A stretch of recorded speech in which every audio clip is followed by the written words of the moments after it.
On this week's episode of the Get Shit Done podcast, I'm bringing it back to the basics and I'm going over the step-by-steps of the Get Shit Done checklist. This is the thing that is going to help you to get moving and get shit done when you're in that overwhelm procrastination loop and you just can't seem to do the thing. This is the podcast for you.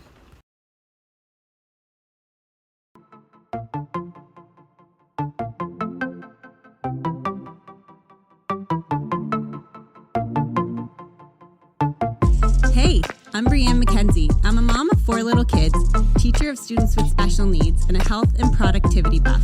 And this is the Get Shit Done podcast, where I help busy moms learn to get shit done in their lives through everyday tangible productivity tips and tricks that'll be sure to help you get shit done.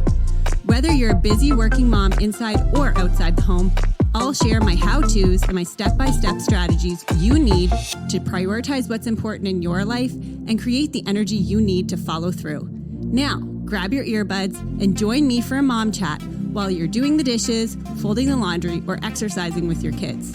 And let's get shit done together.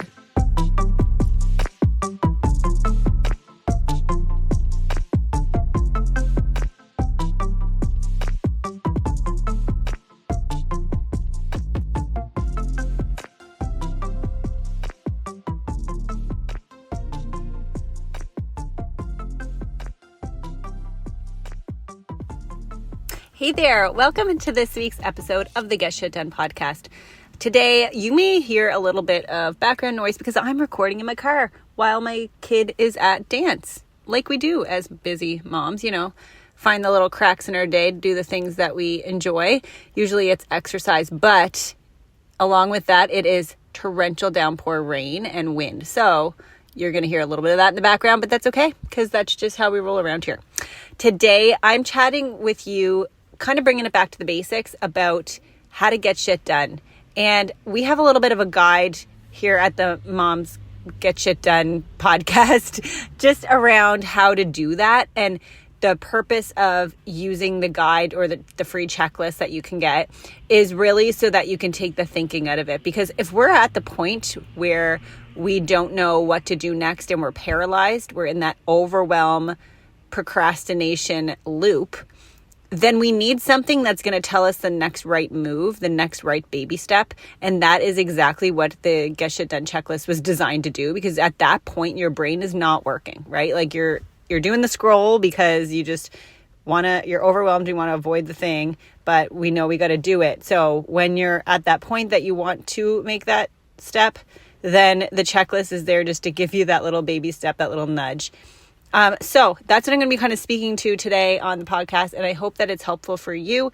And you can think of this when you are in that overwhelm procrastination loop and need a little bit of support. So if you've followed me for any length of time, I preach all the time about figuring out your top 3 priorities. And that is the biggest bang for your buck when it comes to getting shit done. Speaking from experience as a busy working mom of 4. But this checklist, step number 1, is to choose your top 3. And really your top 3 is the thing that's going to help orient yourself, but then allow you to take that first step. So the question I want you to ask yourself when you're in that point is, okay, when I lay my head on my pillow tonight, at what point, like when that point comes, so it may be like later in the evening, or maybe if this is the morning, or you may only have like an hour before that happens. What would I like to have done when I lay my head on my pillow tonight? What will help me feel accomplished? I've decided to do that because that is exactly what I used to lay in bed, and I used to go over my head like, oh my gosh, I didn't do this, and why I should have done that, and why couldn't I make myself do this? So when we ask ourselves that question, we immediately get to the core of what's that thing we're going to regret if we don't do? And I want you to really just take stock of that. Sometimes it's going to be more than 3, but we're really going to pare it down. Step number 2 is you're going to then be realistic with it. How much time do you have left in your day? First of all, what's your capacity to actually function? So do you have sick kids at home, or are you physically and emotionally exhausted? What capacity do you have to actually follow through with that, and how much time is going to take? in step 2, that's what you're kind of deciding. So, you may lay your head on your pillow tonight and be like, oh, I didn't clean out those closets. Like, as if that, like, to me, that's something that I don't have time to do my normal day. But say that was like the thing. And you decide to do your top 3 at, 4 o'clock in the evening. The chances of you being able to accomplish that task at that point in the day with kids home and sports and dinner and all of this stuff, like, that's not realistic. So step 2, you have to be realistic with the task that you're going to want to accomplish. I jumped ahead because that's actually step 3. So step 4 is when you do the thing, is when you actually take your first actionable step 4. So I want you to put on a timer on your phone, and we're going to play the game, the microwave game, see how much you can get done in this amount of time. You're going to decide how much time you're going to need for the task that you have set out as your number 1 task. So if it's emptying the dishwasher, put on a timer for a reasonable amount of time, and then that's what you're going to kind of like race against the clock. You're going to kind of try to do it, because that little bit of motivation is the thing that's going to get you to move. And oftentimes, guys, we just need that first step to happen. And then our body just takes over and we do the thing.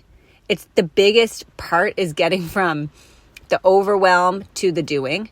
And so that's why when you have a small accomplishable, if that's the word, task that you can do, that's reasonable, that's going to just propel you into getting the other things done. Have you ever if exercise is one of your top 3, this is a thing for me constantly, where you're like dreading it. And if you tell yourself, okay, I'll just do 10 minutes, oftentimes you're just like, you do it, right? Because you're already in the momentum. You have the momentum of the task behind you. So that's what step number 4 is all about. Putting that timer to help orient yourself and get yourself moving against that clock.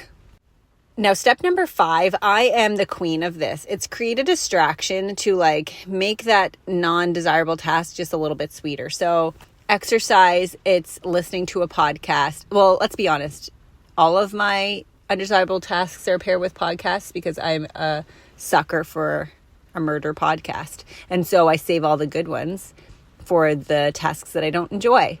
And so that's exercise or cleaning the kitchen or doing the laundry, like whatever those things are. Maybe you save your favorite show to watch when you're sitting down in front of the TV folding laundry. That is just going to make this a little sweeter, but it's also going to it's going to distract you, right? So it's going to take the thinking out of it all, because that's the hard part. If we have to think about, all of the things we have to do, that's going to make us really bogged down and more overwhelmed. So let's distract ourselves with something fun. Podcast, show, music, a conversation with a friend. Sometimes you have someone over while you're trying to pack. That's what one of my friends does. And just so that you can do the thing you don't want to do, make it a little bit sweeter. Or even maybe just a little, afterwards, maybe you're going to have a nice hot cup of tea and a bubble bath when you've cleaned your kitchen at the end of the night, or whatever that is. Find that thing that you like, because it's different for everybody, and have that as your little reward or incentive to get that thing done.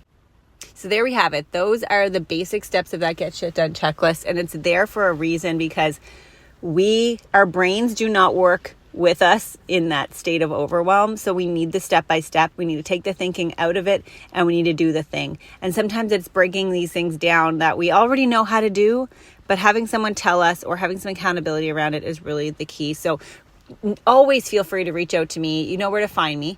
But I love to coach moms through these kinds of things. We do it in the Moms Get Shit Done Club all the time. We're now revamping and heading in a new direction on a new platform, but it's so simple and easy. It'll be the same accountability for you.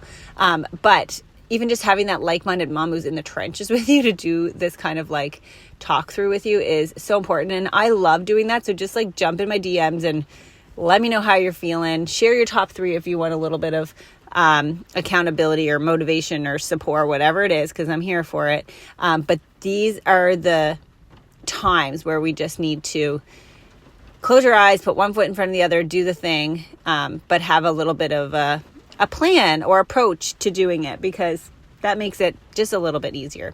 Anyway, I hope you are enjoying your day, and I hope that the rain on this car was not too distracting. To me, I'm happy for the rain. I would much rather it rain than snow. So here we are. We're heading into that winter weather pretty soon. All right, take care, guys. Have a lovely week.